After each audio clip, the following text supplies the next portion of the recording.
Hey everybody, it's Tim with Mana Rocks. We are doing another Chaos Draft. We'll be rolling out a bunch of these because I'm going to be honest, I have a little bit of an addiction to this format. It's great. I get to see cards I've never seen before. I get to play strategies that don't really make sense. I get to get stomped by people who open nonsense in their drafts while my draft is full of 3-mana 2/2s and really crappy cards from Odyssey, but it's a lot of fun. I do want to say before the draft starts, if it ever starts here, Q is 4.5 minutes, but thanks for watching, and make sure you like, comment, and subscribe for more content. Also, be on the lookout for By Force, which is coming up soon, which is a series where I take the most current set on Arena, a Ravnica Allegiance, and force a guild going into the draft. But for now, let's focus on our Chaos Draft. If you haven't seen one of these videos before, the way it works is every pack in the draft for all players is a different pack. So we will not see the same pack more than once. You don't know what you got until you open it, and it looks like we start off with a familiar one, M19, where I'm going to pick a Vampire Sovereign. Our rare is a bit of a bust. I never saw this card actually be relevant in any match, and I still don't even know how to make it work. It's just kind of one of those cards they design where they're like, here's a design we've got, let's let players figure out how it works.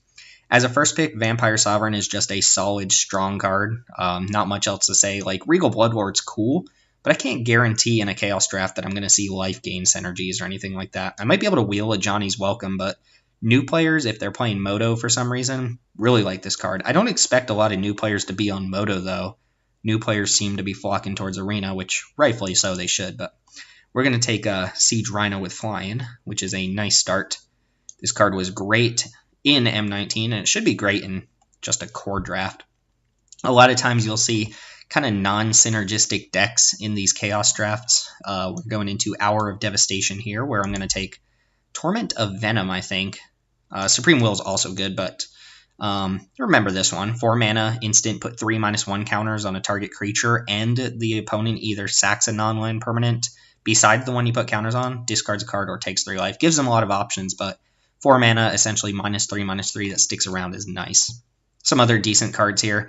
I expect cards like Gravitic Titan, while not exactly great in their actual format, should just be playable, right? Just good beaters are normally fine. Bitterbow Sharpshooters is nice. Supreme Will is good, and if it weren't for Torment of Venom, I would probably take Supreme Will followed by Merciless Eternal, which is also pretty good. We're going to go ahead and take Torment of Venom, though.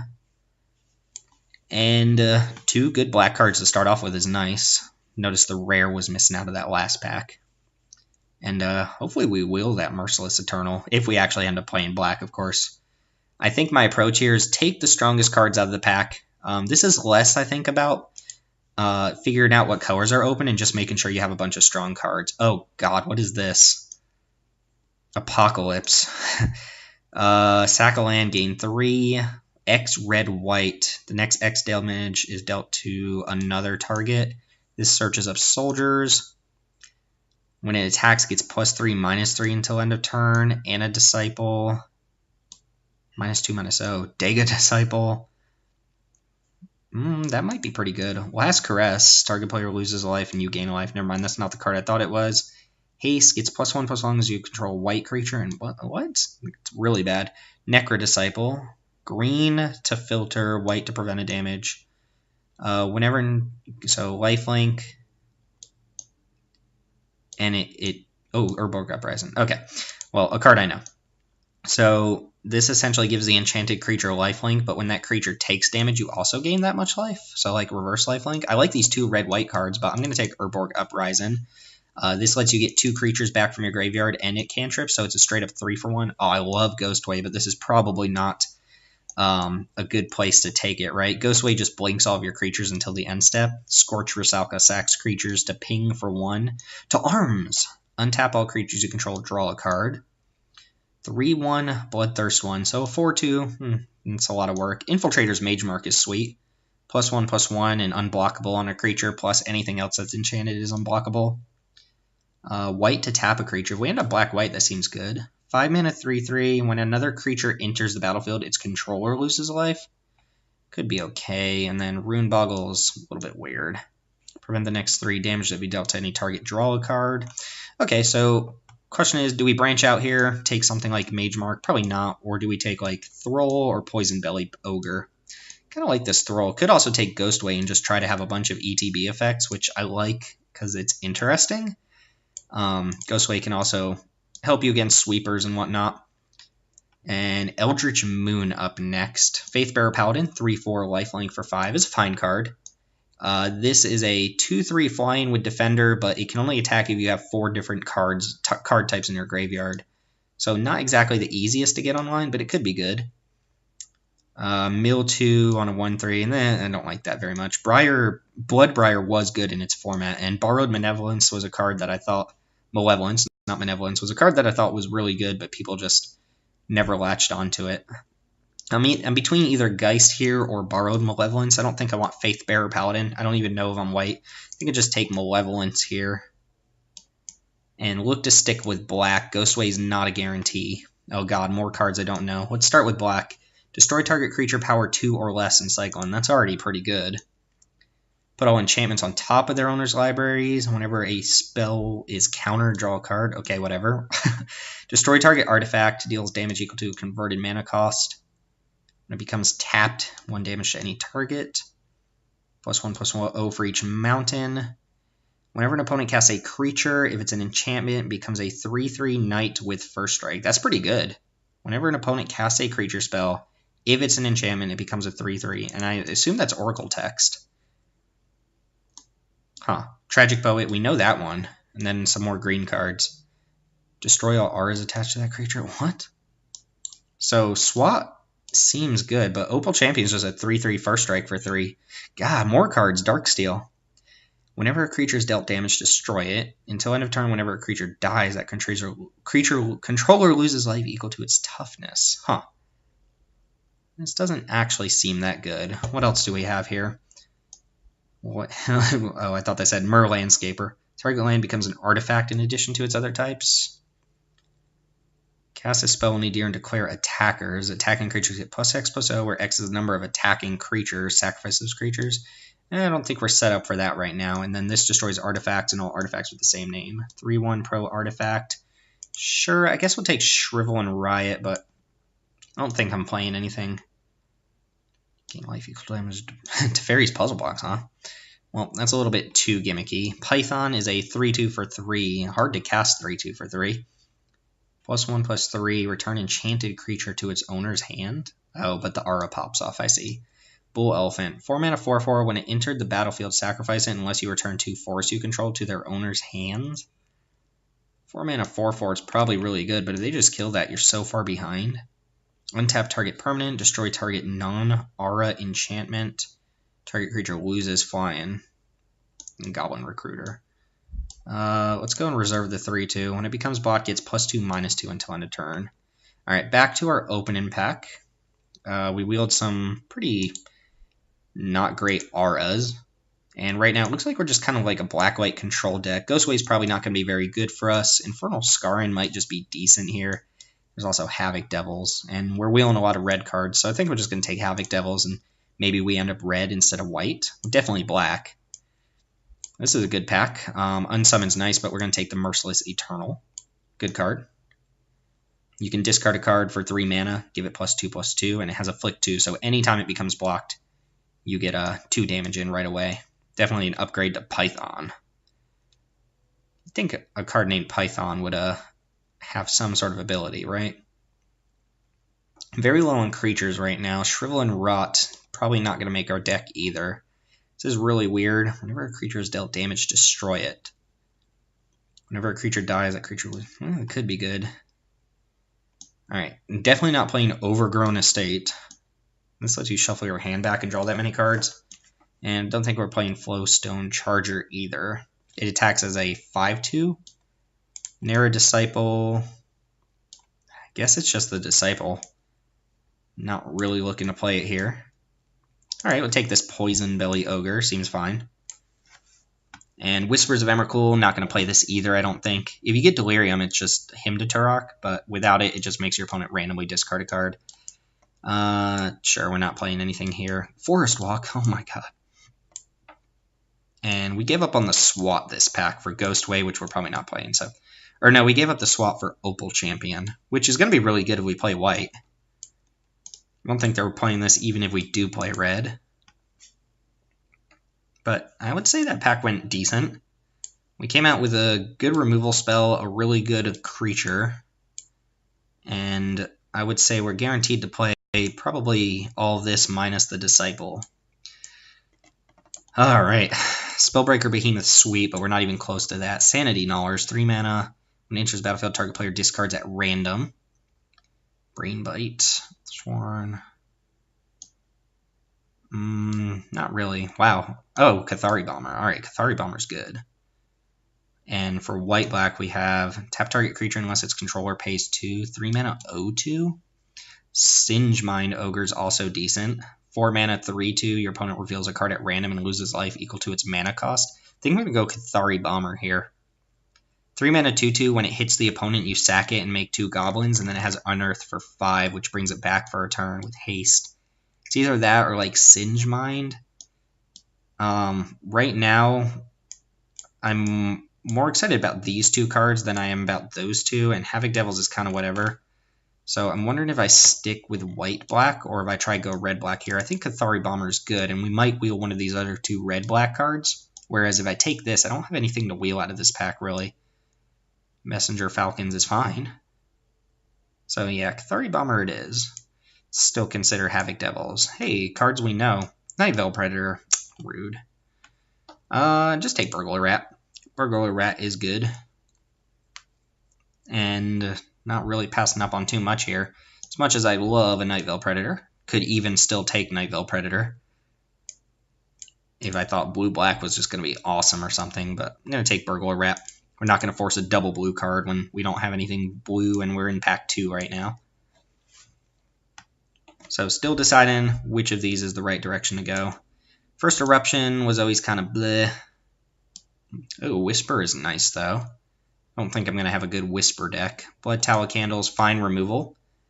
Fine removal. Also Thallid Omnivore, which I'm never going to sacrifice a Thallid here, but or an Saproling or whatever. It does give us a kind of good middle of the pack 4-drop. I just take Whisper. Whisper has a lot of upside. Yeah, I'm going to grab Whisper here and hope to wheel Blood Tallow Candle or Thallid Omnivore. And I think I'm going to go with the red cards here. Cathari Bomber is really good with Whisper. You can attack, sack this, get the goblins, sack the goblins to get back Bomber, which kills us with Poison Belly Ogre, which is fine. All right, Flesh Former is a 3 mana 2/2 for Wooburg. Gets +2/+2, and another creature gets -2/-2. Wretched Banquet. Destroy target creature if it has the least power or is tied for the least power. Not so much on that. Infectious Horror has just always been bad in my experience. Flesh Former that we're never activating, though. If it has the least power or tied for the least power. This seems like it's just going to be terrible, though. Not really a red card. Destroy target artifact with Cycling. Controlled Instincts. Enchant red or green creature doesn't untap. Not really any good pick for us here. Skyward Eye Prophets is fantastic, but we can't really take it either. Even Trailblazer. Ugh. Guess I'll take Wretched Banquet. Won't really know what it's good for. I guess if we have big creatures, Foul-Tongue Shriek sucks. Good green creatures here. Airy Bowmaster is nice.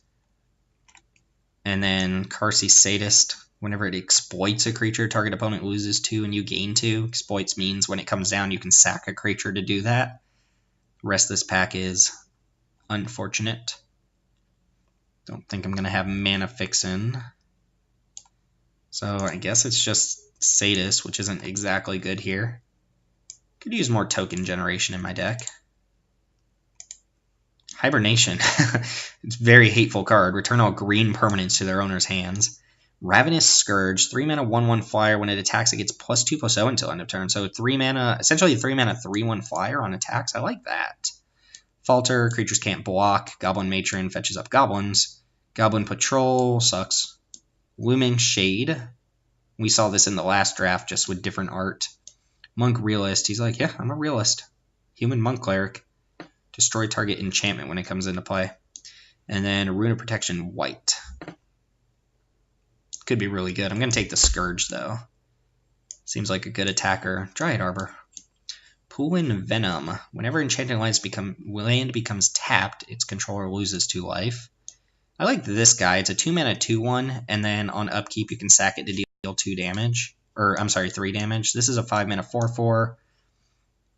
When a non-black creature enters the battlefield, sacrifice it and destroy that creature. Don't like that as much. If you cast another white spell this turn, you may cast this spell without paying its mana cost.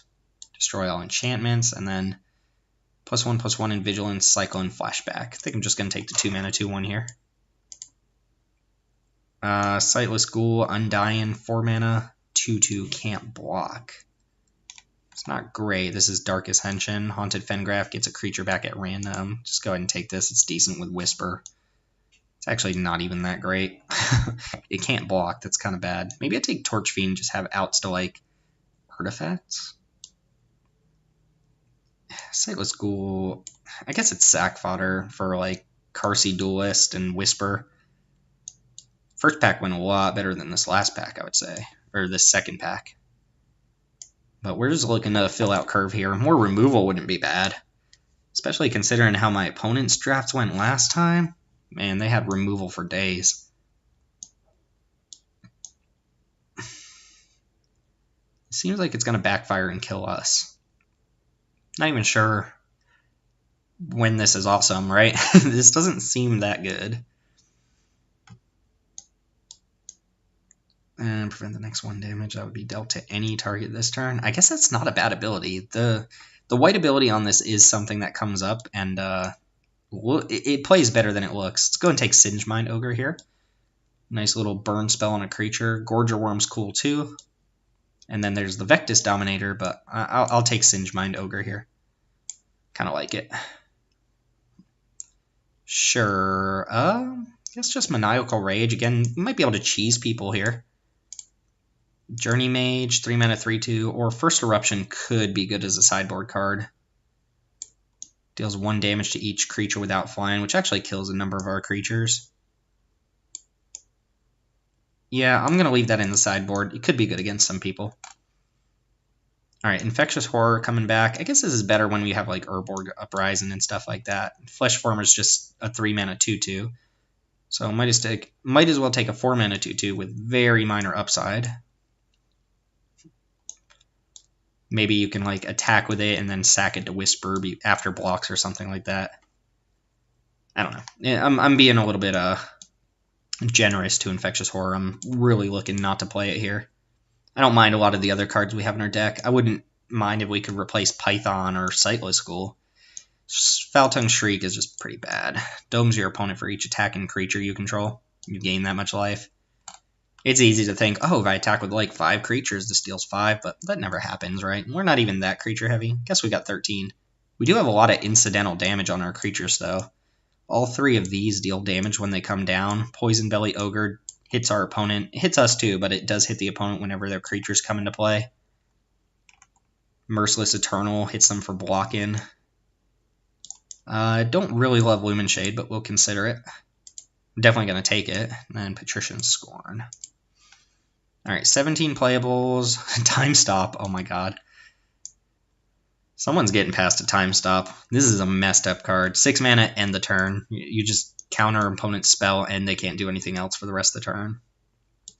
This is some Kamigawa nonsense. Target creature gets -5/-5 until end of turn for 6 mana. Rag Dealer. He deals rags. Exile up to 3 target cards from a single graveyard. No, thank you. Target player dealt damage by Wicked Akuba this turn loses 1 life. Target player dealt damage. So it's a double black 2/2, and if it hits them, you can fireball them with all your black mana. That actually doesn't seem bad. It's hard to cast on turn 2.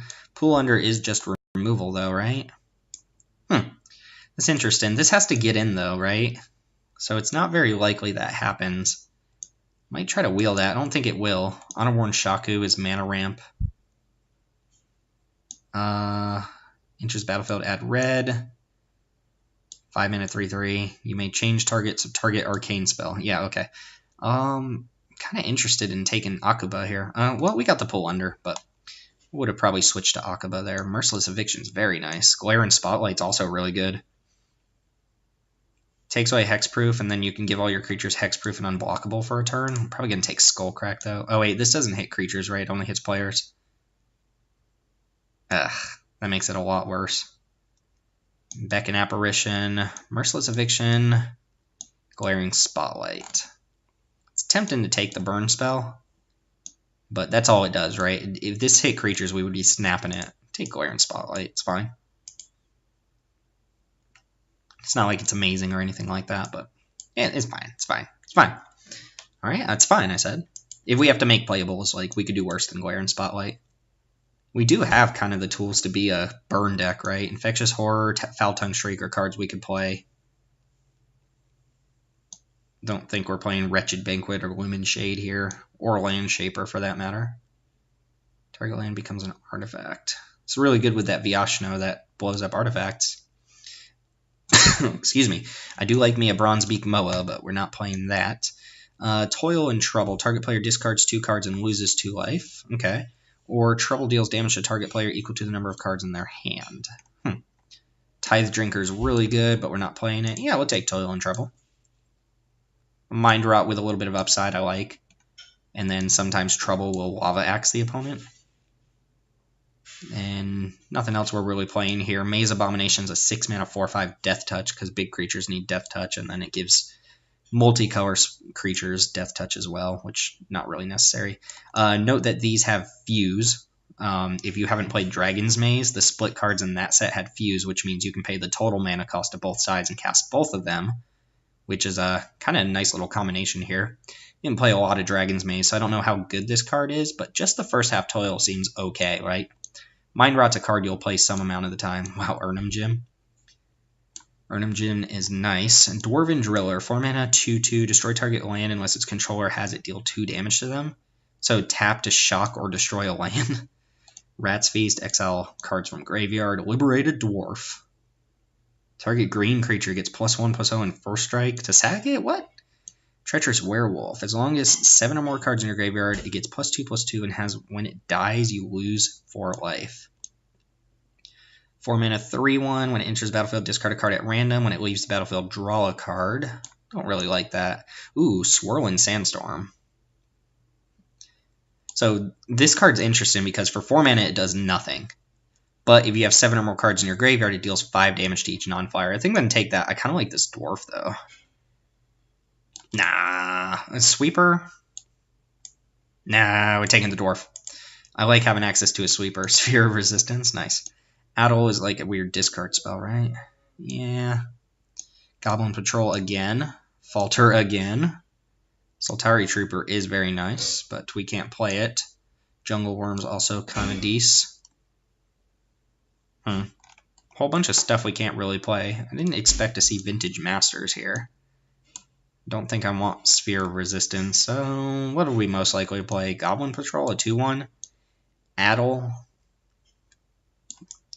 Sure. Alright, Pia's Revolution's not really a card. I could just see taking Iron Tread Crusher as a beater here.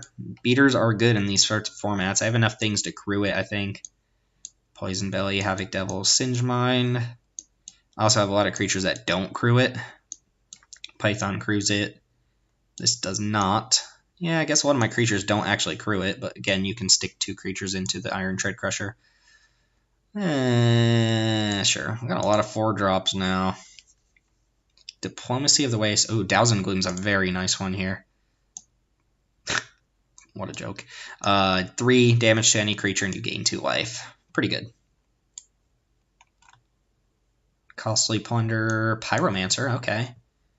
Wouldn't mind Plunder here, but I'm going to take Pyromancer. Remember this one. If you raid, it deals 2 damage to any target with our super expensive deck.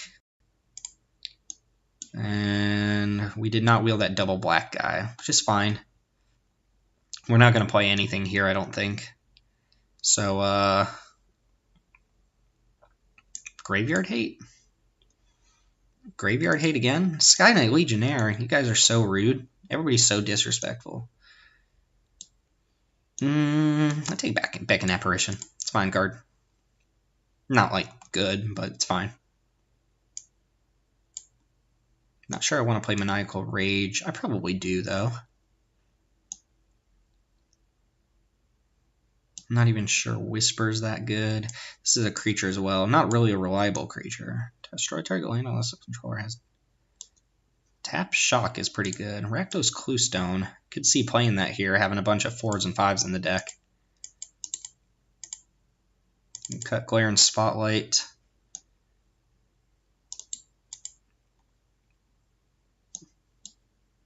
Probably cut a 4-drop here. Probably cut Whisper or Sightless Ghoul. Neither of them are that exciting. Sightless Ghoul is not even that good of an attacker. It's just good if you have sacrifice effects. Get out of here, Sightless Ghoul. Nobody loves you. Nobody could ever love you, Sightless Ghoul. Hey, look, if this was just a vanilla 2-2 with Undying, that'd be okay. Alright, the Treacherous Werewolf again, you say? It's just a 3-mana 2-2 until you get to... whatchamacallit? I don't really like that. Is it a minion? God, it's a werewolf minion. Sure, Sphere of Resistance. I'm going to take Falter. Pia's Revolution cares about artifacts, so we're not taking that. I guess it's a combo with Rakdos Cluestone. It's kind of funny. We have whatchamacallits now. Not Signets, but Lockets are the go-to mana fix-in Ravnica Allegiance, Guilds of Ravnica. Cluestones are what we got in Return to Ravnica block. And man, do I not like Cluestones. They're fine. They're fine. But I do not like them. Lockets are so much better. They're actual card advantage, not just replace themselves. I think what we've got right here is what we're going to play. We have actual sideboard this time, too. We could kill graveyards. I don't even know when this would come in, but maybe it's good. Discard. Yeah, we've got some weird stuff going on here in the sideboard.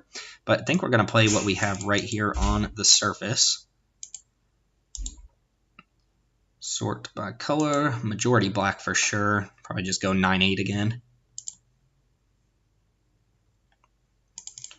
Wow, that's ambitious. And it'll be the deck. So a little bit different this time. Got more of a burn my opponent out feel to it than just a straight up beatdown deck or that red-white aggro deck I played last time. So we'll see how it does here. Kind of excited. Seems like it could be kind of cool. Again, no real bombs, I don't think, but that's fine. We've got Python. Okay. So yeah, I've been Timothy with Mana Rocks. Thanks for watching. We'll see you in match 1.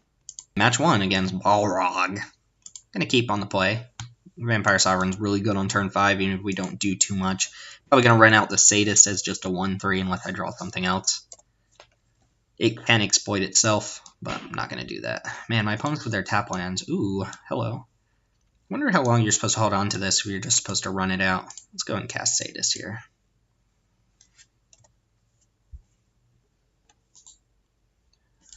No. Wait, can it not sacrifice itself? You may sacrifice creature. Yeah, why was no the only option? Huh. Against red-green, so I'm expecting fatties. Big ol' fatties. Ooh, Cathari Bomber's a great draw. Well, it makes my choice a lot easier. Go and run into whatever nonsense flash creature my opponent has. No flash creature. Alright, Cathari Bomber. Make this hand a lot better. We just draw a 4-drop. Then we go 2, 3, 4, 5, 6. I expect this to kind of fall off, though. Sadist would have been something I held in my hand if I had known I was going to draw Cathari Bomber, because when you unearth it, it dies. I guess that's a 7-mana play, though. What? Jund with perfect mana? Conduit of Storms? This card's cool. It's a 2-3. When it attacks, you get red mana, and you can pay 5 to turn it into a 5-4 that makes double colorless when you attack. As it is, we're going to go ahead and swing with Cathari Bomber, and I believe you have to sack this. So we're going to get 2 in and get some little gobos. And this isn't random, right? No. I'm going to hold on to that. Could deal 6 to my opponent right now with trouble. But I don't have too much to follow up with. I think I like getting the mind rot a little bit more. This attacks, I'm just not blocking. If they want to flip it, then sure.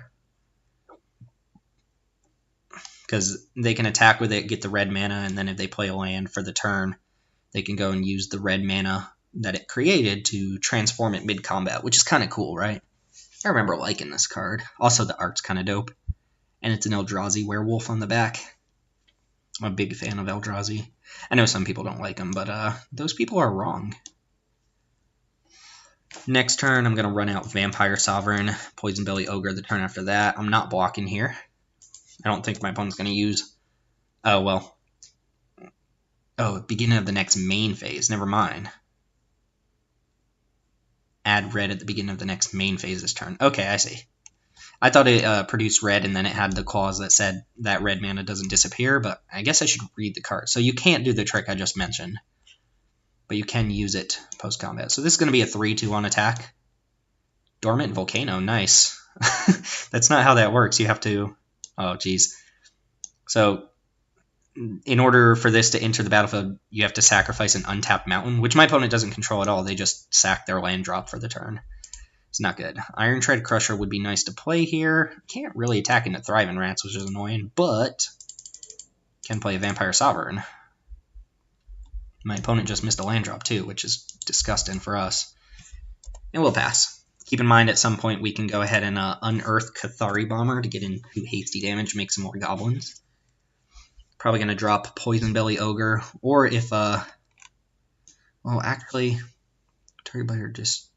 Oh, target player draws 2 cards. Oh my god. I almost targeted my opponent with that. No, this card's way better. Man, read the cards. I'm glad I read that before, whatchamacallit, Kite Sail, huh? +1/+0 and flying on target creature, so 3/3 flyer. Doesn't block Vampire, though. Probably playing, like, Poison Belly Ogre this turn. Yeah, this is way better than I thought it was. Alright, let's go ahead and jam with the Vampire, because they can't really profitably block it. Not playing around Gutshot. And then Iron Tread Crusher or Poison Belly. This punishes them for playing more creatures, also punishes us. I think we go Crusher here, and then next turn I can play Belly, Poison Belly, and crew this. I can also just crew with the 3 creatures I have untapped.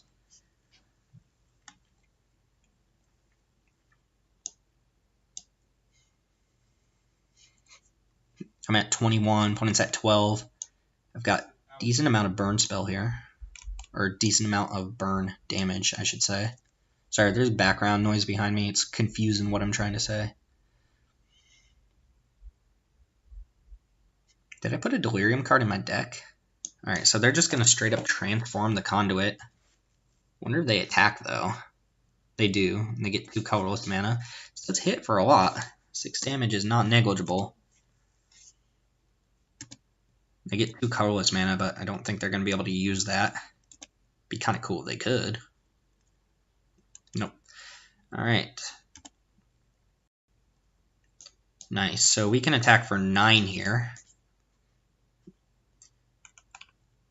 I could play Dowsing Gloom on Thriving Rats, crew this, and attack with everything. I think I like that. I'm definitely crewing, whether I use Dowsing Lights or not. Well, hold on. Let's do this. If I had a 6th land, I'd play Douse plus Python. Alright, let's crew with Poison Belly, Ogre. And I'm just going to attack with everything here. I don't think my opponent's killing me on the swing back. Or at least I highly doubt it. They're going to have a lot of mana, of course, this attacks. I assume Thriving Rats is chumping the 6/6, which is why I'm swinging with everything else. Put our opponent down to 6. Remember, creatures hit them, creatures hit us. Whenever another creature enters the battlefield, its controller loses 1 life. Poison Belly? What a weird name. What does that even mean? Your belly is poisonous? Are you like burp poison? Some claim it's a failed Simic experiment. Others say a Golgari creation. Both guilds deny all responsibility while secretly studying its strange virulence. Okay. I mean, whatever. See what the opponent can muster up here. They can put us down to 9, get a couple extra mana here. So they'll have access to 7, 8 if they play land. See what they play, though. Suicidal Charge. That's kind of cool. It's going to actually be really good.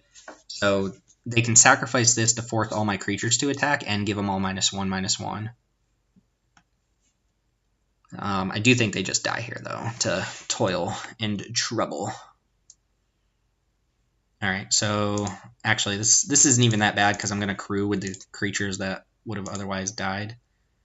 And yes, my Iron Tread Crusher will get -1/-1, but it doesn't matter much. They're just dead on... Oh, wait, no. Are they dead on board? No, they're not. To target creature. Alright. Well, I'll attack with everything. I guess I could have played Cathari Bomber there and not shown him another card, but we'll show him Toil Trouble. Just going to cast Trouble. This also trades for their Wolf. I don't have to show him any more cards.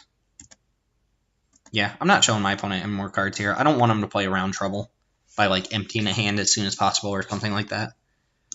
The less they know, the better. I have lethal on board. There's a good chance they just concede. Yeah, cool. That went well. Good to know about a Suicidal Charge, though. So our little X1s and stuff start to look a lot worse unless they give us value on the way in. So, like, Bomber and Rat still look fine, but Emberwald Augur looks a little bit worse. I like how that went, though. First Eruption is fine at best. Still don't know about that card. Addle's a little bit better once we know what colors our opponent's playing, but it's still not that great. Choose a color, they reveal the hand. You choose a card of that color to discard. Alright, I think we're just leaving things as it is. Don't want Falter in my deck. Alright, let's just run it back. Seem to play well enough. Balrog's going to be on the play this time. And I would not like to select Clock to Turn game mode on, or press Windows plus G. Let's see. Yeah, I like this hand. Like this hand a good bit. I'm also fine just trading off a Cathari Bomber most of the time. Torment of Venom's really good removal, though. Guildgate. Drawing a 2-drop would be nice. Ooh, that's a very good 2-drop as well. Dies to Suicidal Charge, but get the card out of my opponent's hand? Heck yeah. Servant of the Conduit. Very nice. So opponent's going to be able to ramp. But we are up a card here. We've got good follow-up plays as well. Discarded Dormant Volcano. Sure. What set is this from? Visions? I do like this cycle of lands. But I guess they don't have a mountain. Opponent's attacking me? Okay. That's fine. So no 4-drop from the opponent. Cool. Probably just playing Bomber here. Daggerback Basilisk is fine. Not too threatened by these cards. Okay, Pyromancer is going to be good later on, especially with our opponent having 2 targets for it already. I think we're going to just go ahead and play Cathari Bomber and trade it off for like Basilisk or anything that attacks, if given the chance. Next turn, we'll probably use Torment, and then we'll try to set up like Stormflate Pyromancer. Just with what we already know, my opponent could always add something that kind of messes that plan up, but if they don't have red mana, they could be stuck with 1 or 2 cards they can't cast here. They could also have red mana and just not want to play the Dormant Volcano. Oh, I guess they have red mana with the Servant, right? Harbinger of Spring, 5 mana 2/1, protection from non-spirit creatures, Soul Shift 4. So Soul Shift 4 doesn't matter too much. It means when it dies, they get to dig up a spirit out of their graveyard with mana cost 4 or less. It's basically a 2/1 unblockable, but it costs 5 friggin' mana. I guess if I take the hit this time, I get in for 2 and get the goblins. Yeah, you know what? I'm not under that much pressure. We can kill this later on with Torment if we really have to. Does make it hard to attack them, but it's fine. Ooh, I like that. Do kind of want to cast Torment to stay on curve here. Might kill their Servant. Let's go and attack with Cathari Bomber.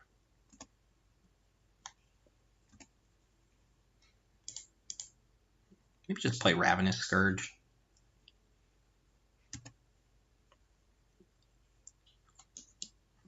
No, let's play on curve here.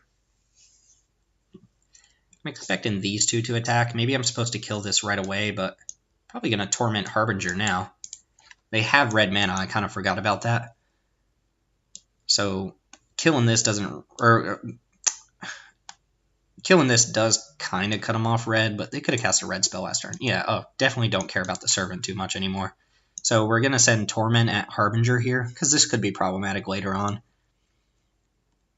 This card seems bad. I wonder if this was probably pretty good, though, in Constructed. Not in Constructed, but in Block. Go and kill the Death Toucher here. And let's go ahead and go for the Torment.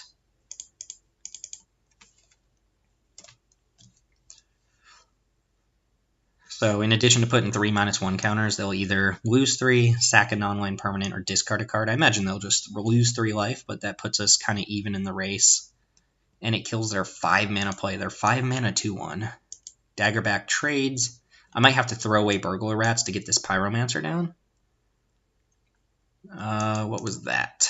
Harrowing Journey. 5 mana sorcery. Target player draws 3 and loses 3 life. Okay. That seems decent. We are going to get a nice clean attack and kill their Servant, though. So no ramping, my friend. No ramping.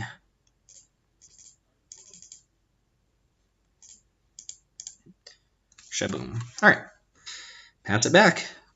Opponent with fresh new hand on their Harrowing Journey. Is this from Dark Ascension? I don't remember this one. Ooh, Captivating Crew. Very nice. Well, that's problematic. Joustin' Lance. Doesn't matter too much. Ooh, Vampire Sovereign. Alright, well, I can attack here for sure. They're not blocking that.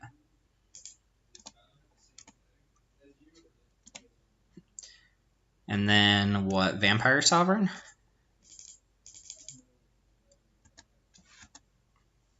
Puts them to 5.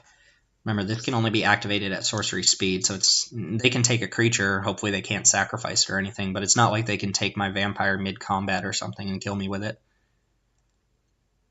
Or use it as a blocker or something like that. Plus, Joustin' Lance doesn't seem particularly useful here, so we're just worried about the 3 cards they have in hand. Singemind Ogre might come down and just finish the job for all we know. And we have Cathari Bomber. So if they just tap out and they don't have a way to deal with flyers, we'll bring back Cathari Bomber and go for the win. If not, we'll probably play Singemind Ogre. And if we draw a 6th land, we might just play both of these. Merciless Eternal's very good when our opponent's at really low life total. Afflict just makes it so kind of damned if you do, damned if you don't situation. I don't think we're going to see an activation from Captivating Crew here, though. Unless they literally have, like, Bone Splinters or something like that. This seems good. Seems like 1 mana too expensive, since it domes you for 3. Yes, play the lands. It is also very possible our opponent just doesn't have a hand when we play Singemind Ogre. But we're kind of hoping they just tap out here, right? If they play just 2 creatures without flying, they're dead. They might have forgotten about this. And we're still at 17, so we're not too worried about dying.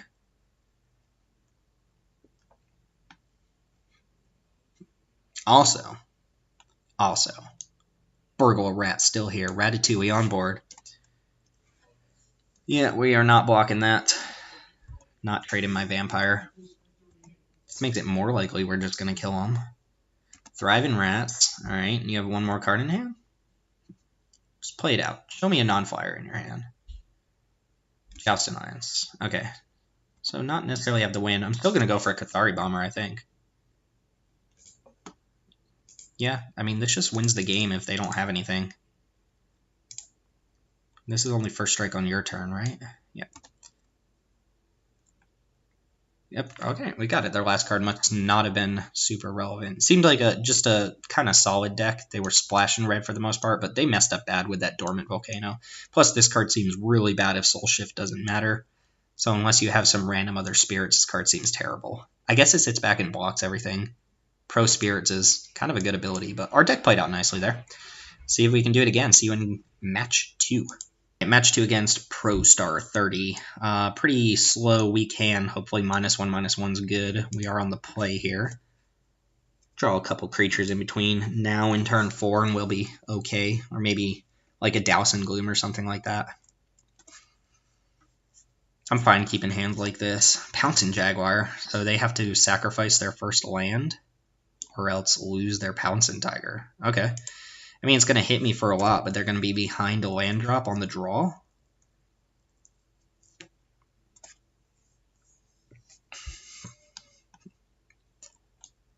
Oh, wait, no, they don't sacrifice their first land. They pay Echo. Right. Okay, never mind. That's a lot better. I was thinking this is like the Scythe Tiger or whatever the heck it's called. Yeah, like Ravenous Scourge here.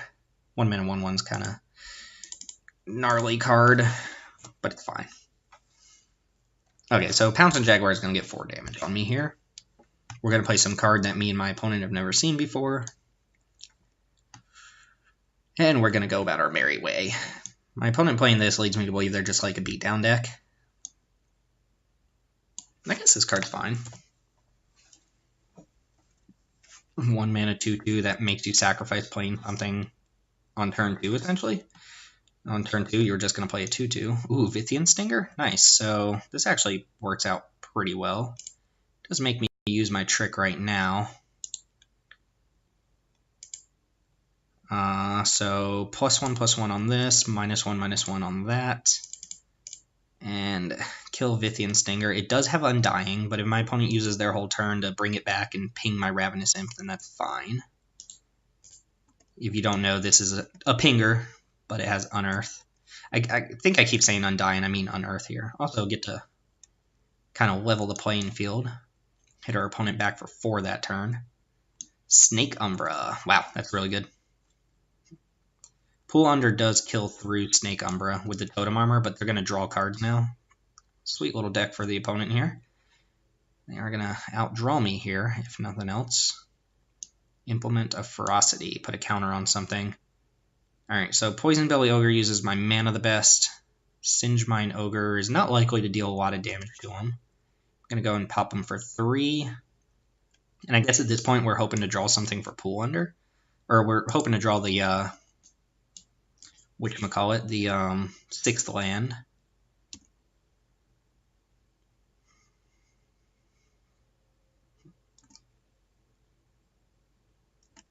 Alright, put our opponent at 13. So, if my opponent uses the Implement, that's fine. I think I'm just going to play Singe Mine Ogre while they have a bunch of cards in hand. Doesn't really trade for the Snake Umbra unless they use the Implement. I mean, if they use the Implement, it won't trade. Reveal a 13 drop. Reveal a Mountain. Great, so no damage. Could go for the block here, maybe not.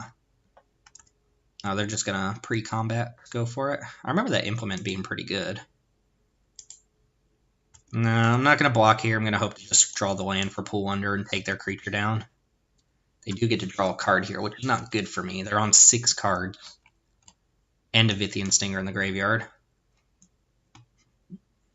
Alright, so it looks like they're gonna go and shoot my Imp down, or my Scourge, whatever it's called.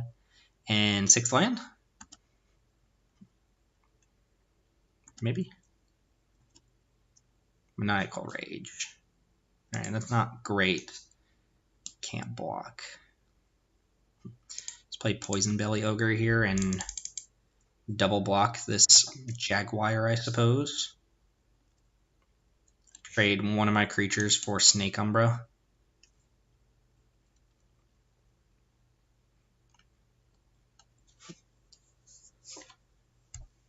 Opponent reading the Poison Belly Ogre there. Our Ogre tribal deck. Ogre Mutant, Ogre Warrior. 7 cards in hand from the opponent. Ridiculous.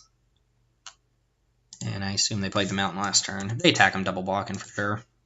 Get blown out by whatever trick they have. This only trades for Snake Umbra too. It doesn't even trade for the Jaguar. So if this works, I'll lose a creature and they'll still have a 3/3 on board.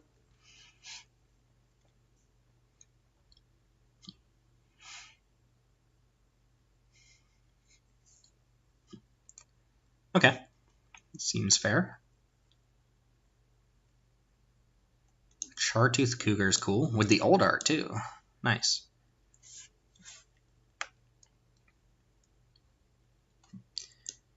Creature can't block though, which is problematic, so I'm gonna play Whisper if nothing else happens here. Iron Tread Crusher, that's actually decent. Trades for Chartooth Cougar though.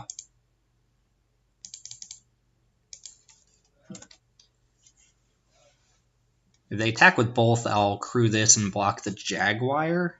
If they just attack with Chartooth, then yeah, I'll crew and trade for Chartooth Cougar. They just pump this twice. Probably cast something else. I feel like I'm losing by a pretty long shot here. Feral Maka. Man, cats, cats, cats. Wait, give it haste. Does this do that? They cast some spell I don't know about? Oh, Expedite. No, and it went to blocks. That's such BS. Alright, 4, 5, 6, 7, 8, 9. I can't even block there. Why did it go straight to blocks? I didn't get a chance to crew this.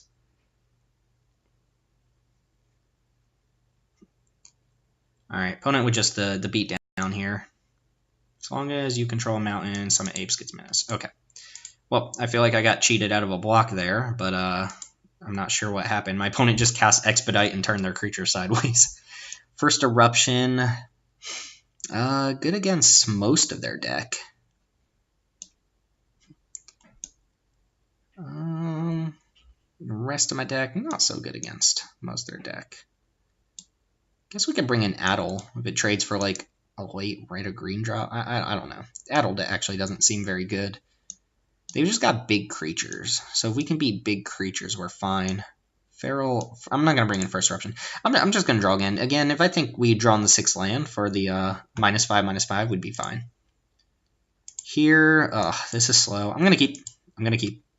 My opponent's going to play their 1-drop on turn 1 and then suit it up on turn 2, and we're going to die, but I'm going to keep.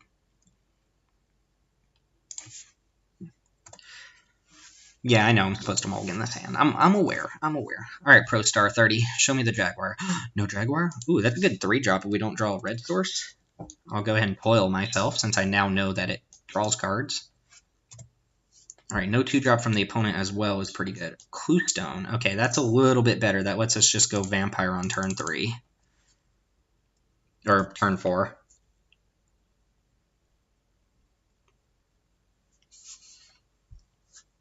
I'm going to shatter my Cluestone. They brought in Naturalize for like 1 card. Sure. For the Iron Tread Crusher. That's so bad. Alright, this is still fine. Bunch of black sources. Why does this get that out of here? Alright, I should not have played my land first, but it's fine. Lose 2, draw 2. Yeah, we should have played that mountain this turn. Fine though. Still gonna play Vampire on turn 5 instead of turn 4. Then he got a Naturalize out of the way. So this is a 5/2 Menace. It's pretty strong. Does die to Pyromancer if we can get that down though. If we can just take a hit and attack with this Vampire, then the Pyromancer should do a good job of just taking that down. So we're just hoping they don't kill the Vampire this turn. Let's play another creature. Snake Umbra. That's annoying. As it is now... Oh, I can't even block it. Disgusting. Of course, I would have the Snake Umbra there. Gonna have trouble racing this as well. Alright, well, I mean, my play is pretty obvious here, I think, is just attack, and then play my 2 creatures. Oh, I can't play my 2 creatures. God. Stupid Snake Umbra.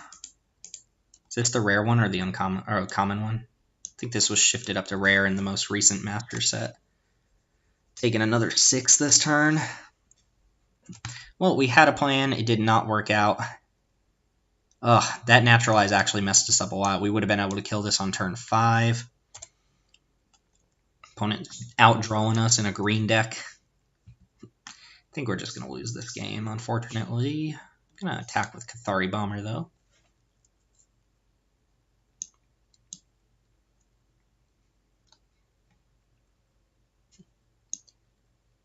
3 damage to target player or planeswalker. Don't think we can race. Oh, they're playing something big too. Oh, Chartooth Cougar. Okay. Chartooth Cougar is not the worst. It's not the best. It's not the worst. Singe Mind dude. Still on 1 red source. Can't double spell. So let's go and attack with Cathari Bomber. It still leaves 2 1/1s, which is the same as leaving back a 2/2. Actually, 2 1/1s is even better when my opponent has a menace creature on board. And then play Singe Mine Ogre.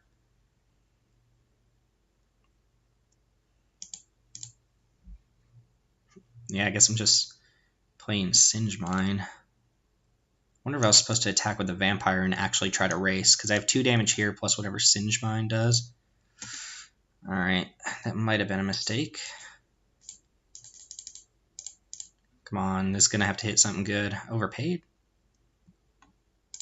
Alright, hit a 6-drop or something. 2-drop. Slaughtermaster. Okay, that's the little double strike guy. It's good. If we can get this Umbra off the apes, I feel decent. Not too worried about this. Opponent don't care about us either. So we're going to go block here, try to get that Umbra off. 4, 5, 6, 7, 8. Yeah, I'm going to block here as well.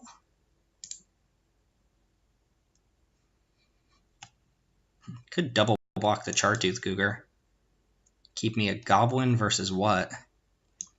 It'd be leave Summit Apes plus whatever my opponent plays to just a Goblin. And then presumably I Stormfleet Pyromancer and kill this. Alright, I'm going to chump the Chartooth Cougar.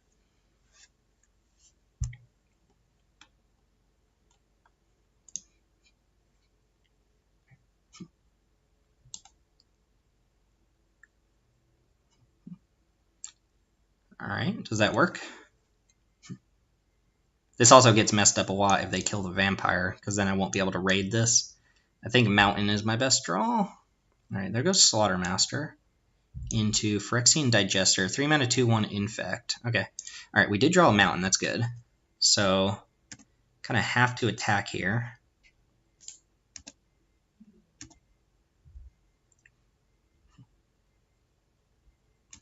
Alright, this is fine. We've got a plan here. It's on 2 cards still, though, somehow. Mess up by not killing their dude last turn. So let's go ahead and I think we have to just pop the 5/2.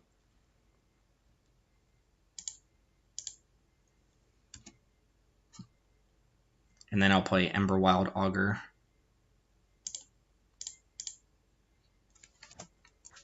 And our goal here is to try and keep this and this on board so that we have lethal with Cathari Bomber in our graveyard. Which means we're blocking Chartooth Cougar with Stormfleet, hoping our opponent doesn't have anything and can't block flyers or killer creatures, which is asking a lot. So this is going to block Chartooth 4, 5, 6, 7, 8. Maybe not. No, that's lethal if I don't, because one of the other creatures gets in. So yeah, we're going to go for our out here.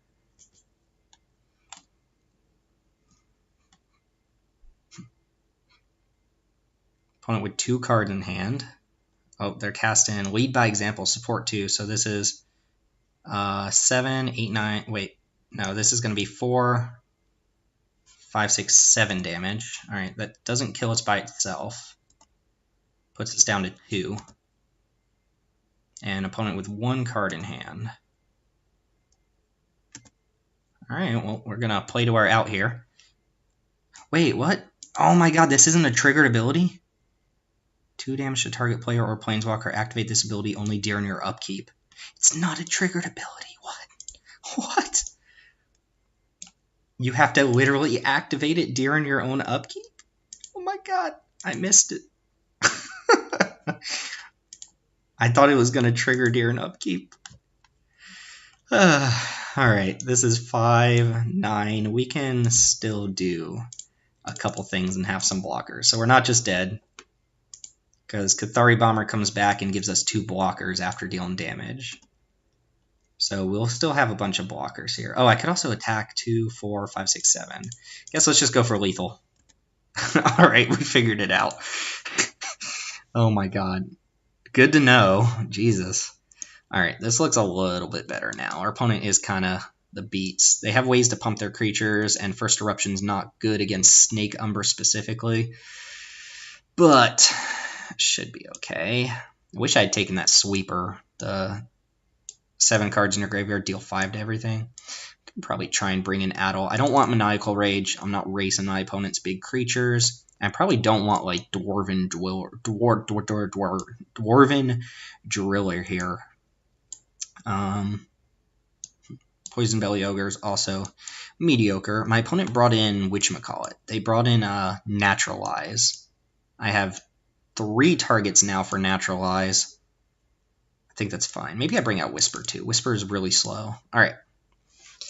Alright. Stupid Snake Umbra. Surprised we won that one. Yeah, I can't keep this. We are definitely going to mull. And we're on the draw, so I think that's fine, but I don't like mulling against our opponent who can potentially curve out and beat us. Python? Alright, well, probably going to Addle on green. Do I keep this? I do need another black source.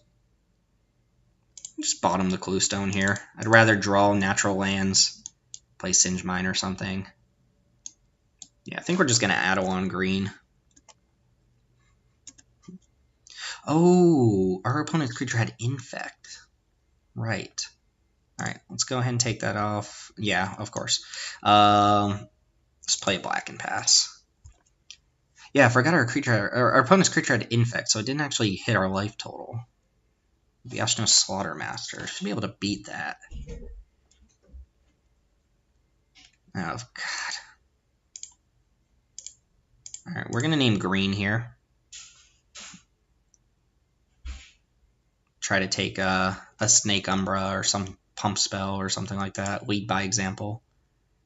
Opponent has a bunch of green spells. Okay, so could take Summit Apes or Hermit of the Natterknolls. This punishes me for casting spells during their turn. I'm going to just take Summit Imps or Summit Apes. I don't have an answer to a 5/2 Menace. Hermit just means they can't cast that next turn. But this is so good, right?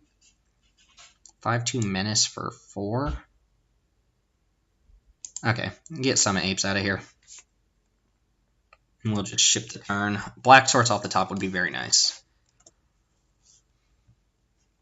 Known about our opponent's hand is also Dees. Vithian Stinger is good to know about. If they draw a... Oh, they could also play Swagger and Corsair. They're probably going to play that instead of Hermit. So yeah, I'm definitely taking this Summit Imps. Summit Apes. Alright, so that... Oh no, our opponent has one more card in hand. What happened there? I took something off that I shouldn't have. Oh, Vithian Stinger. Okay, so we just have to remember they have the Stinger as well. So I assume they're just going to play 3-mana 3/3 here, not Hermit. Oh god, if they play Hermit, though, I'm not going to have a spell to cast.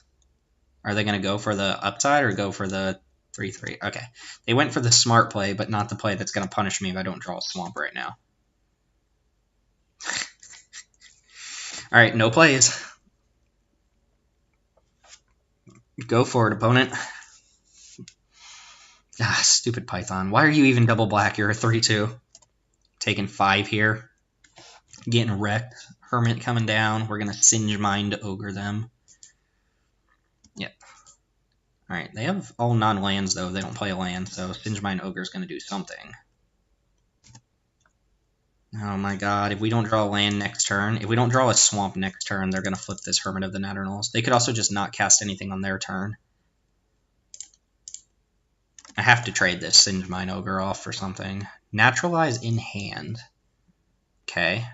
Well, that's a dead card if we don't play artifacts or enchantments. We already put one of ours on the bottom. It does mean if we draw, like, the Crusher or the whatchamacallit next turn is just bad. Alright, I think I'm supposed to block Hermit here. Trade for 3. Yeah, I can't really deal with the 3/5. I guess if I play Vampire, it deals with all their creatures anyway, so block the most damage, I suppose, is the right thing to do. This plays poorly around lead by example if they drew that, but it also blocks more damage. I need to draw Vampire, Sovereign, Vampire, Sovereign. Yes, okay, so we get to play Magic. My opponent could put a counter on this Slaughtermaster, but the life swing there is nice, and we have Pull Under as well to follow up with.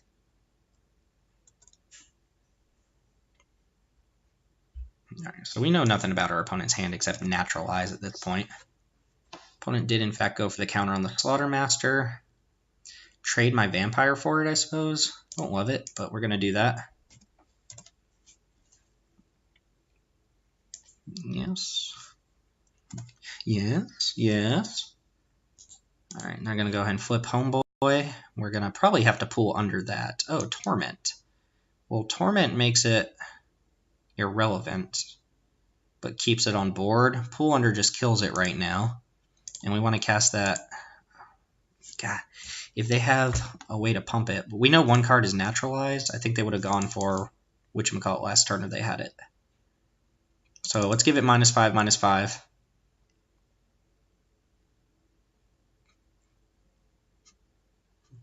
Sure. Guess I shouldn't auto-yield to that.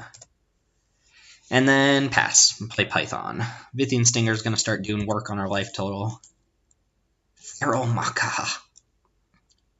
Alright, Cathari Bomber's a good draw. Yeah, we're going to play... Actually, Cathari Bomber is not that great against Vithian Stinger, right?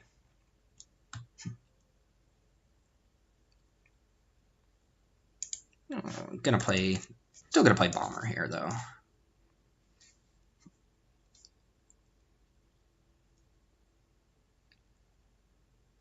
Yeah. Having only 2 black sources is hurting me quite a bit. If they attack with the Maca, I'm blocking with the Cathari Bomber.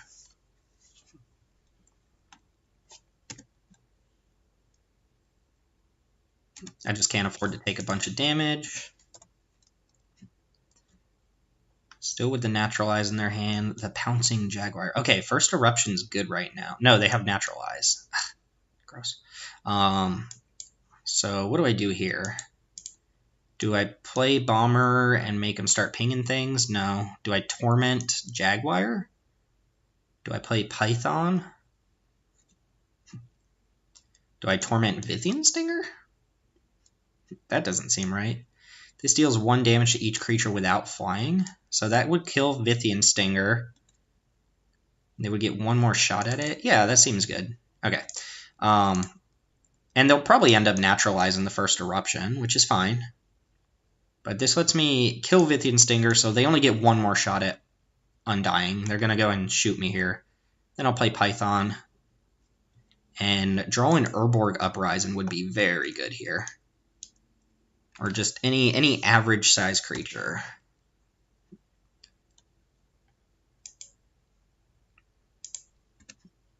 Alright, so ping that.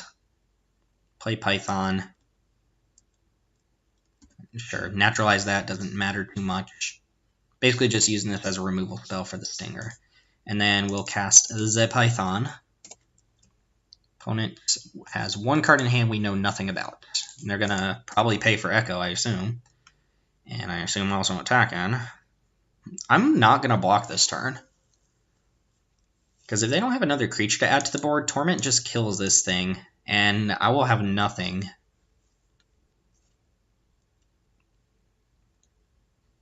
So yeah, if they attack, I'm not blocking. Again, Urborg Uprising would be an awesome draw.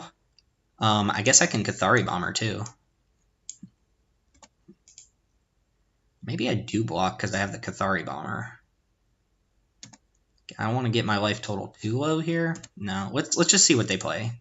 See if they have anything to follow up with in their green-red creature deck. They do not. Okay, good to know. We also have kind of nothing going on. So I'm going to attack with Python. And, oh, dang, I messed up again. Got to play Cathari Bomber before combat. Alright, well, kind of locking ourselves into playing Torment now.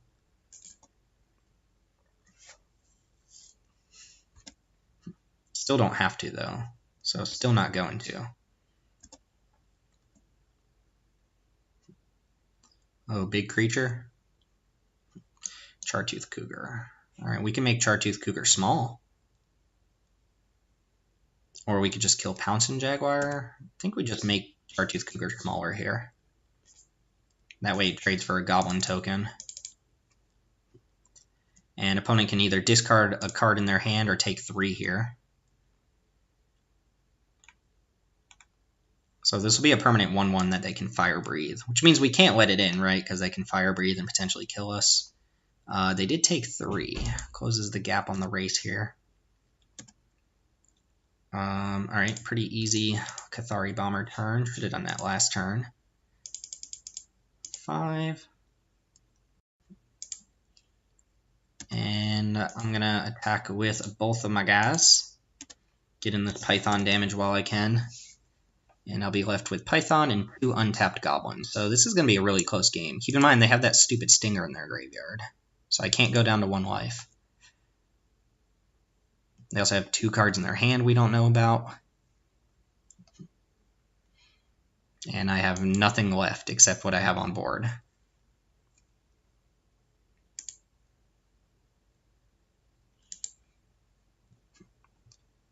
Alright, Digester's fine because it deals Infect. We can even let this through a couple times.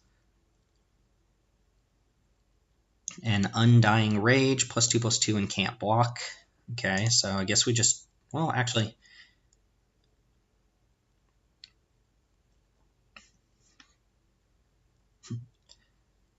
I think I'm just taking this.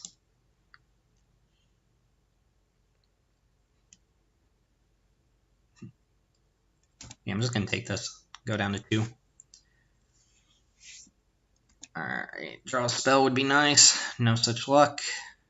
I can send Python in here, and then block, and hope they don't have anything. They probably just block Python, and then what do? I have to chump block both of these. That's not very good. So I'm just going to ship back. I really could have used a spell there, especially if my opponent draws a spell here. Yep, they did. Oh, they're going to bring back the Stinger. That's fine. We're not dead.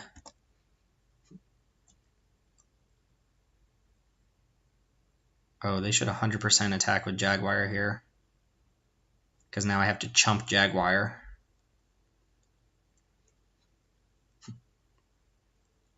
Yep, this is not a lethal attack because this deals poison damage. It doesn't deal actual damage. So, pretty straightforward. They're going to get this back. Yeah, so block here and chump here. And we got to draw creatures. Creature or removal spell. Thousand Gloom would be a good one. I can't draw Toil. Ooh, I could kill them with Toil and Trouble, though. Ha! I hate you, deck. Alright, we're just dead then. So, good game, opponent. God. What, 10 lands? Too much. Alright, well, we're going to try and scrape up the 2-1. See you in match 3. 3, 2, 1. Alright, back for match 3. We just played a really good match, but we got in a top deck war and my opponent drew spells. I drew lands, so that's what happens. I'm not on the play this time. I'm on the draw against Plasma State, or maybe it's Plasma's Tate. Against Bone Splitter. Bone Splitter's great, though. Really annoying. +2/+0, super easy to equip. Means you have to block all their creatures. Everything they have trades for everything you have. I don't like it. We're gonna play a 2-mana 2/1 and then a 3-mana 2/2. Have a way to recharge here as well. No, creature's nice. Blue-white with Bone Splinter. Okay. Bone Splinter is really good on flyers, though. Or, I'm sorry, Bone Splitter, not Bone Splinter. Keep in mind, if I want to use this, I have to sacrifice it on upkeep. We're definitely not doing that anytime soon. But good to know, it's an activated ability, not a triggered ability. Oh, Opal Champion. So this is the thing that becomes a 3/3 whenever I cast a creature. 3/3 first strike whenever I cast a creature. Let's do a draw here. I might just Toil. If my opponent's going to attack me for 5 next turn, I just get an attack in here.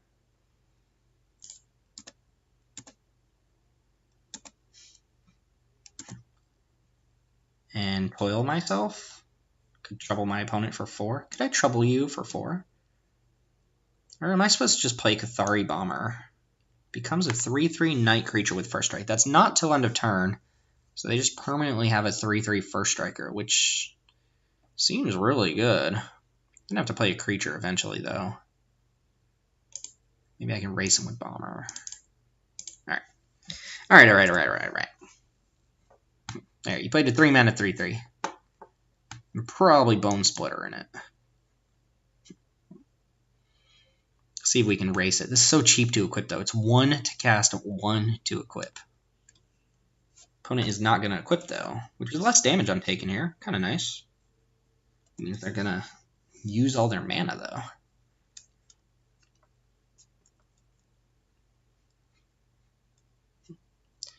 Wall of Swords. Defender flying 3/5. Alright, so we can never attack through this, basically. Good to know. Defender flying 3/5. That's disgusting. You disgust me. Alright, I could torment this and attack with both my dudes. And then just accept that they're going to hit me back for 5. It soaks up 2 damage. I get into... Or I could just save Torment for the creature that can actually deal damage to me. Yeah, save Torment for this Opal Champion. Not playing around counter magic till I see it. This isn't really threatening me. It just means that I can't threaten them. Ooh, Seagate Wreckage is nice. You do have to have colorless mana to activate that, though. What's the play? What's the play? Kong Ming. Oh, Kong Ming's really good. Question now is, do we want to save Torment for Kong Ming, or do we want to just use it on this champion? I think we're supposed to just kill this champion. It'll be a 4/4. Alright, it'd still be a 3/3 first strike. Kong Ming's a little bit better, I think. And again, I assume my opponent's just going to take 3 off Torment here. Seagate Wreckage isn't anything to worry about unless my opponent draws a colorless source of mana. But, geez, Kong Ming, uncommon in Masters 25. Just an Anthem on a dude. Sure, Bone Splitter up the Wall of Swords.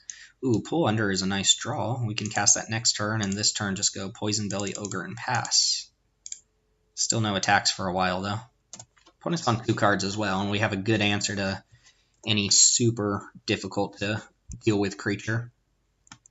I would rather not use removal on Wall of Swords, but if we have to, we will. Thunder Totem. So another thing that becomes a creature. 1 white becomes a 2/2 with flying and first strike till end of turn. And it taps for white mana. Okay. Keep in mind with Kong Ming, that's going to be a 3/3 with first strike. Also gets around this Poison Belly Ogre. Alright, this turn, let's see what we draw first. Okay, I think it's a good turn to just go Toil Trouble. Toil myself, trouble my opponent. Don't think I need to pull under at the moment. My opponent just activates this. It's not even that bad. It just deals a little bit of damage. So let's go Fuse. Choose target player for the first mode, I assume. Choose target player again. Oh god, I hope I'm doing this right. Should go in order. But that is some really bad templating. So the first half should be the one I targeted first. I hope. Alright, ooh, Dwarven Dwellers. Drill. God, I hate my life. Dwarven Driller is a nice one here. I guess my opponent's just going to attack with Thunder Totem for 3. Or just take it for now. Get them with Dwarven Driller over time. Pop their island while we can. They do have 3 cards in hand, though, so it's not like I'm just going to be able to cast all my stuff and get them. Forced Worship. So this creature can't attack, and they can pay 3 mana to return Forced Worship to my hand. Okay. That's fine. I'm not attacking with Poison Belly Ogre anyway. Alright. Let's go just Dwarven Driller and pass. Start getting this on board. I will take a damage or lose a life or whatever you want to say. So this is just going to shock my opponent every turn until they decide that their all-ins aren't worth keeping. Seems kind of dope. Whatever that means. Hallowed Fountain. Come on now. Ooh, shock yourself. Oh, they're shocking themselves, so they need 7 mana this turn? Or they need blue. Wow, Geralf's Masterpiece. Okay, that's a 6/6. And, oh yeah, 7/7 because of Kongming. Nice. Alright, well, that's a problem. That's a real problem. Get him with this Singe Mine Ogre now while we can. We can chump with Cathari Bomber at least a turn. Or we could just go chump with Cathari Bomber and pool under.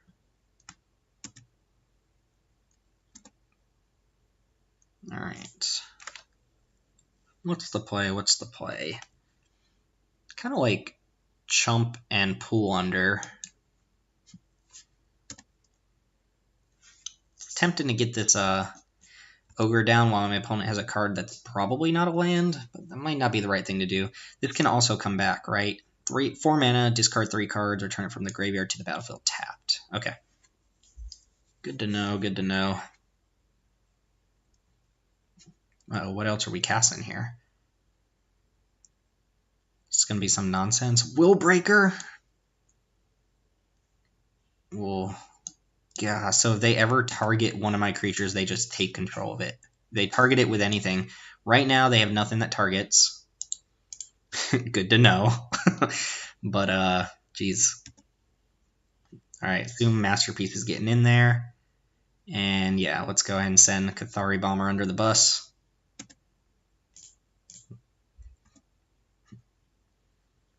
And we'll go ahead and pull under.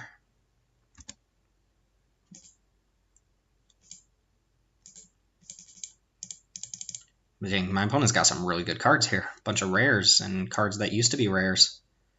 Should have waited till end step so my opponent couldn't re-equip, but they didn't do it anyway. Let's go ahead and go after Hallowed Fountain here with the Dwarven Driller.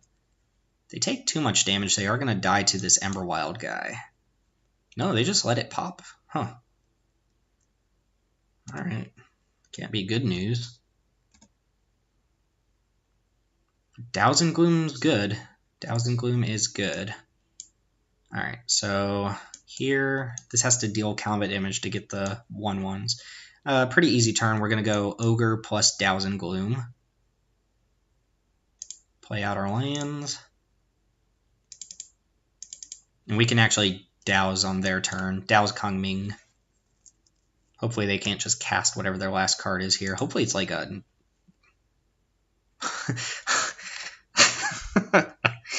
Our opponent conceded to it, so it must be like some really expensive card or something. Target. Why can I still target right now? Can I cast Dowsing Gloom? Okay, they must have been holding something very expensive there.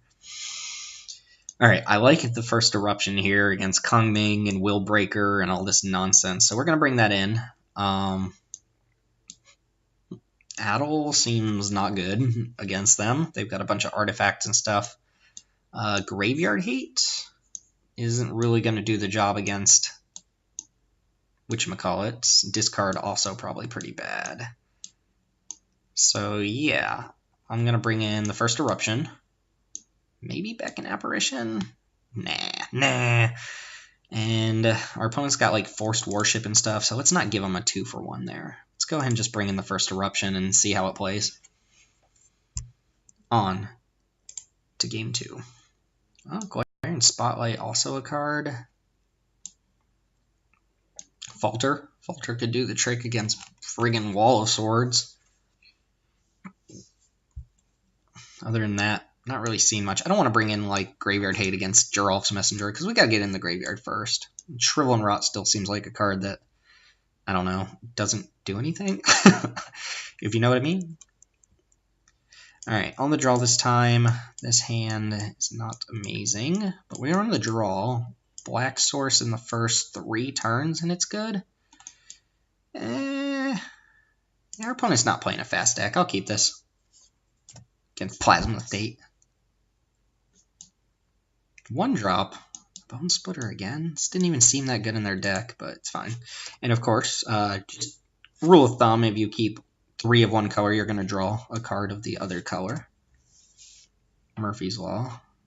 Oh, Gleeman Barrier with Bone Splitter? What a combo. And the double black card. Sure. If I literally draw nothing else to do, I'm probably just going to trouble my opponent for like 4 or something. Use my mana. Sure, Bone Splitter up the Gleeman Barrier. Vampire Sovereign. Are you kidding me with this? Look at this. That's just so bad, though. Just deal 4. Nah. Even if we draw a black source next turn, it's still decent. Opponent, well, I was going to say they're on all blue here, but that is not the case, of course. Of course, of course, of course. Sure. Little desperation, use my mana. If I draw black mana, I'm not going to be using my turn to cast the first half of it anyway. Just deal 4 to my opponent. Not good. I don't like where this match is going. Not only did we not draw black, but we drew like our 2 double black spells, which is kind of ridiculous, but it's fine. It's fine. Our opponent has a defender with +2/+0, so for right now, we're fine. It is their turn, though. We're waiting on them. We're waiting on you, Plasma State. I mean, take your time. Opponent's deck is weird. I mean, they've got some good top-end creatures, but they're also dirtling a little bit with, like, Gleeman Barrier and Wall of Swords. But they've also got Bone Splitter and Willbreaker. Dragon Stalker. 5 mana, 3/3. Protection from dragons and flying. Okay. Doesn't pressure us too much, but it's good. Ah, Jesus. This is annoying. I'm going to discard Python here. This is going to hit us for 5, though. Yeah, this game is probably just about over. We've not drawn what we need. I guess if we can resolve Vampire Sovereign, we just go Swamp, then it's fine. But it also depends on what else our opponent's going to be playing here. Also F6 like 5 times. I don't know why it keeps stopping for blocks when I have no blockers. But my dragons... Bird Soldier. Okay. Cool art. I like the little Pidgeotto here. What? Okay. Oh, we drew another mountain. Guess we'll cast the 1 spell in our hand we can cast.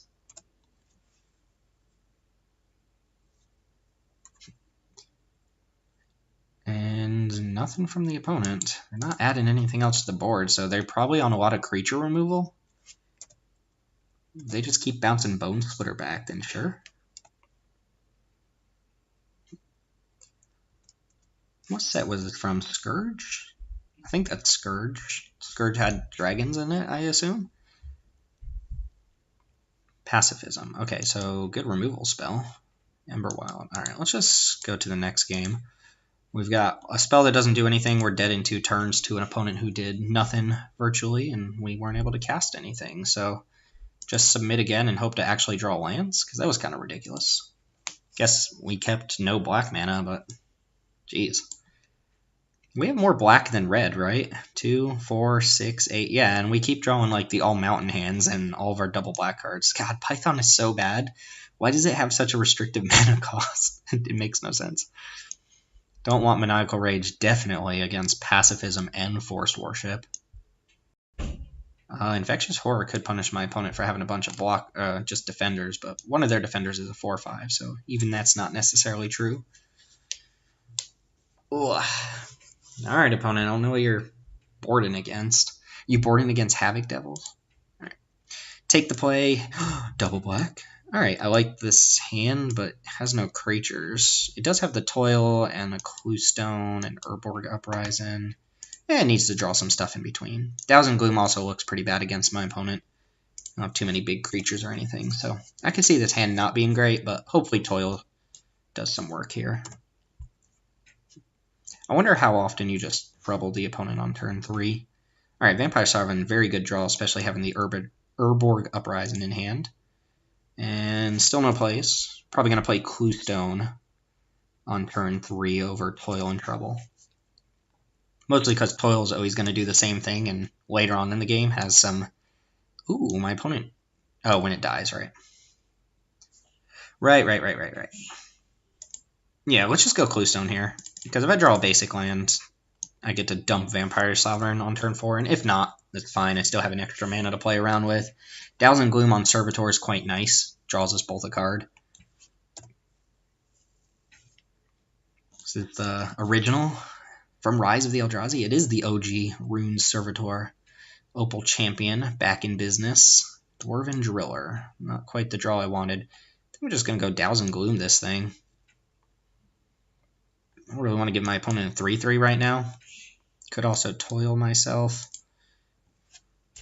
That sounds weird. Yeah, let's just douse this, try to hit a land drop. This doesn't turn on the Opal Champion either. Rather turn on the Opal Champion with the Sovereign, which can block it.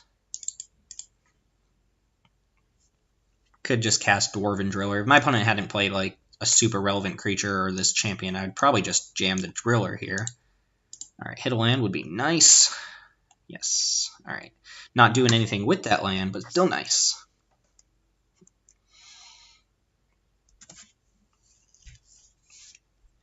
Yeah, probably just jam Vampire into this Opal Champion. One's got a lot of cards in hand still. I'm really worried about Willbreaker. I guess Geralf's Masterpiece. Weatherseed Fairies, 3 mana, 2/1, protection from red, and flying. That was annoying. Can just kill that with Borrowed Malevolence, though. So here we're going to go keep up a black for sure. Just play Vampire Sovereign. This turns on the champion. This Opal Champion seems good. We had one in our pool. And drain you for 3. Siege Rhino all day, baby. And fingers crossed our opponent doesn't have a, whatchamacallit, Willbreaker into a spell that targets our creature. I'm for sure blocking Opal Champion if it attacks. Am I for sure blocking Opal Champion? My opponent had Geralf's Masterpiece right now. It would come down as a 3/3. Because they would have 4 cards in hand. Okay, Wall of Swords. So it's going to be one of these games where we just don't attack each other at all. It's fine. Fine by me. Go and play out the Driller here. Could also Toil in Trouble. Deal 4 and draw some cards. Ooh, Torment of Venom, huh? It's going to be good later on. Driller is better the longer the game goes on. And it lets me hold up Borrowed Malevolence. Trouble gets a little worse the longer the game goes on. But my opponent's best play last turn was Wall of Swords. So let's get in the thing that deals some damage over time here and just pass. That or my opponent can accept losing their planes, and that seems very unlikely. Pro Red.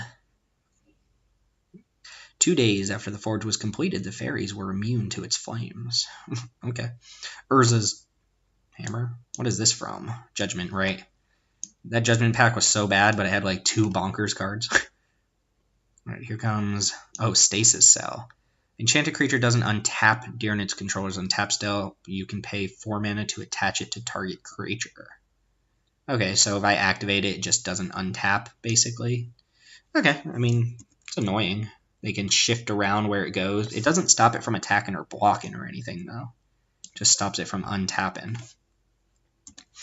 So it doesn't really change board state very much. Does mean I'm probably not going to activate it, though. Ravenous Scourge is not very good on this board.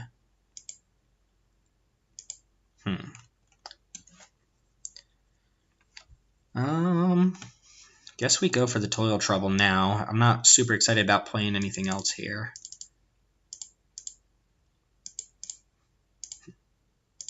So target me, target them. God, that's such terrible templating. They're going to take 3. I'm going to draw 2, lose 2. Well, if we just draw a Swamp here would be nice.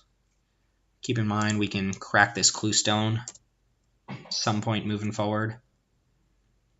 I would actually love to just trade off creatures here if I can because of Urborg Uprising, especially with Vampire Sovereign.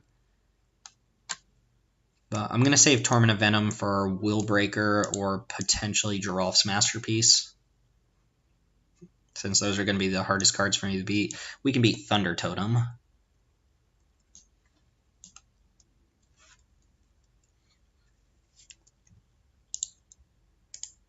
And we can definitely beat Gleeman Barrier, so 2 cards in hand from the opponent. Still not using Dwarfy Boy. Okay, so let's go and crack Cluestone here. We don't really need the mana for that at this point. Just hoping for some incidental damage. First Eruption. Doesn't damage this at all. It does kill Opal Champion. Gives me double red next turn. Doesn't seem very good at the moment. It actually kills the Dwarven Driller, which won't be that bad because of Urborg Uprising. I might actually just play this. So a couple turns from now, it'll kill Opal Champion and it'll kill Dwarven Driller. And I can probably make use of double red next turn just to cast a couple spells.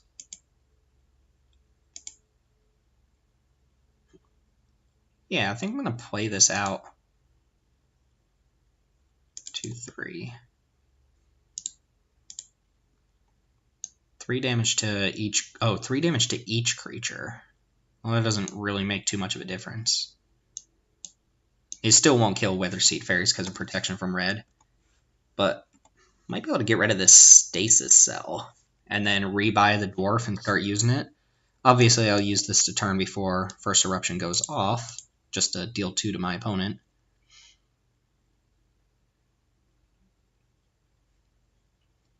Alright, here comes Geralf's Masterpiece. Which is big. That's a big boy right there. Not unbeatable, though. Not unbeatable. Might even jump block with the Vampire Sovereign. Alright, add red raid. So if I give this 3 -1/-1 counters, the biggest it can ever get is a 4/4. And I know I'm dealing 3 damage to each creature next turn, so I don't really want to play anything special here. So let's play out Mountain. It could hold up these 2 spells.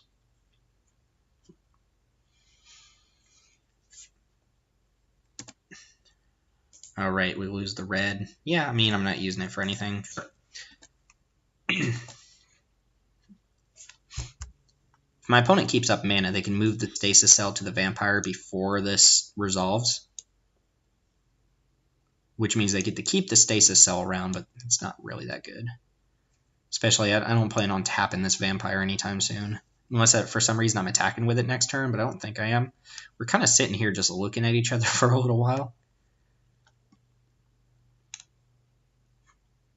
My opponent's incentivized to play out their hand to make the Masterpiece bigger.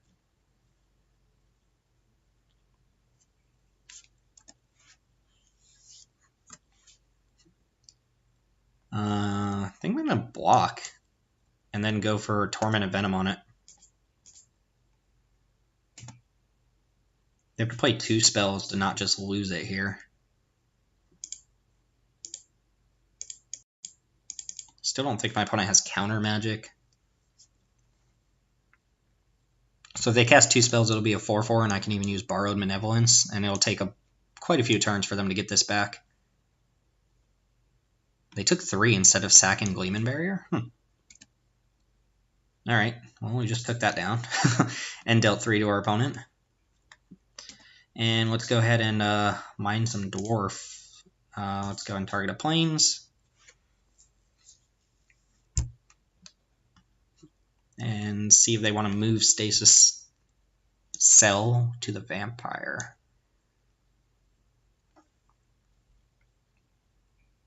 Sure.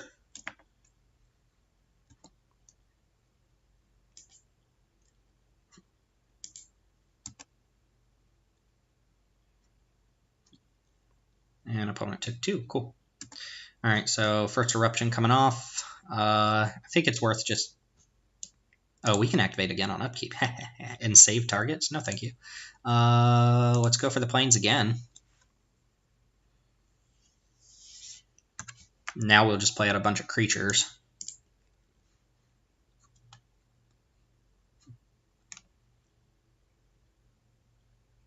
Alright, opponent will let that kill them. Kill their dude. Go and sack that. Oh, right, 3 damage as well. So if I attack with Vampire, are they blocking with the wall? Probably, right? And then I get to Urborg Uprising. Get my Vampire back? Seems really good. If not, they take 3, and that's cool too. Alright, I like this plan. And it gets the Stasis Cell off. Yeah, this seems like it turned out very well for us then. I can play Urborg Uprising plus a 3-drop. They could also just take 3 damage here, which they decided to do. Okay, smart play. I thought they would block, but they decided to go for the smart play, which is smart. Smart play is smart. And in that case, I'm just going to go ahead and play these 2. Merciless Eternal is also decent against them. It's almost a guaranteed 2 damage. Alright. Good job, opponent. They did not fall for the trick. And go ahead and play Ravenous Scourge, which is not good here. This thing has first strike, right? Yep.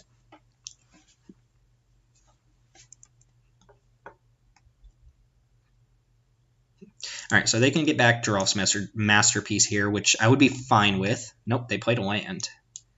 Interesting. So they would rather activate this or cast something from their hand than to get back the Geralf's Masterpiece. Ooh, Willbreaker. That could be a problem.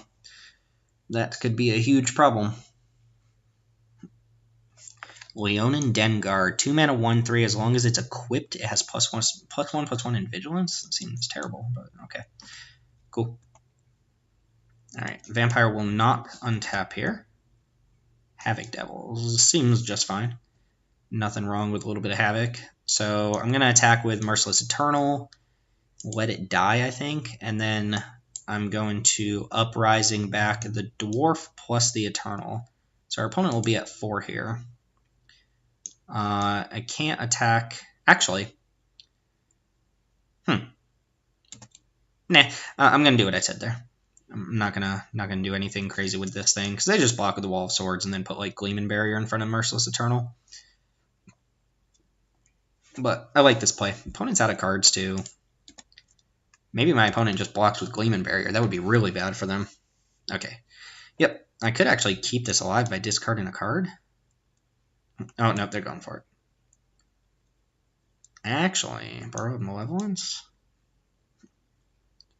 Oh my god. Oh my god. Nope, still doing exactly what I said I was going to do.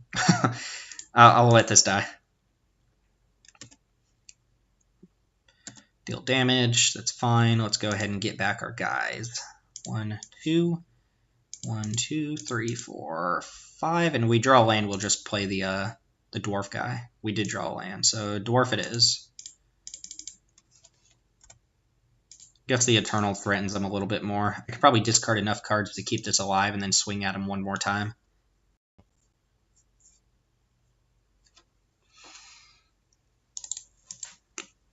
So they basically have to let their lands die. Unless they can target. Oh, Stasis now, no. Whenever an opponent becomes the target of a spell or ability. Oh, they can just move Stasis Cell around and take our creatures now? Oh my god. Did we just lose the game? We might have just lost the game. Yeah, actually. If we can't kill Willbreaker, we just die to that. Because they can pay 4 mana, steal a creature, essentially. And they can do that mid-combat. Wow, that got us good. All right, we might just lose this game right now. Of course, if we kill Willbreaker, then there's a potential answer there. Oh, pull under. Never mind. That kind of does the trick. So 1, 2, 3, 1, 2, 3, 4, 5. Okay. All right, we got bailed out by our top deck there. So our opponent's going to activate this on end step. We're going to go ahead and just pull under. Willbreaker right away. We get all our creatures back until, as long as you control Willbreaker, sure. Okay. Let's go ahead and put a stop. No, let's just kill this now. No point being fancy about it. Alright, get out of here, Will Breaker. Give me my dudes back. And this comes back untapped. Great. And Stasis Cell is on the creature we don't really care about untapping. Alright, we got it. Grindy game. Not one through combat damage. One through incidental damage, which is what we wanted to do with our deck anyway. I wonder if that was our opponent's whole build there. No, they had Geralf's Messenger too. So that was a lot more fun than the first one we did. But we did lose to a little bit of a flood out in a top deck war in the second match, and we broke even again. So no trophy yet, but it was a lot of fun. And again, I hope you're enjoying these. So cut the video short. We're going to be doing a bunch more Chaos Drafts. Stay tuned to Mana Rocks for more of those. And make sure you like, comment, and subscribe. I want to hear from you guys. All right, that's going to do it. This is Timothy here with Mana Rocks. Thanks for watching. I'll see y'all next time.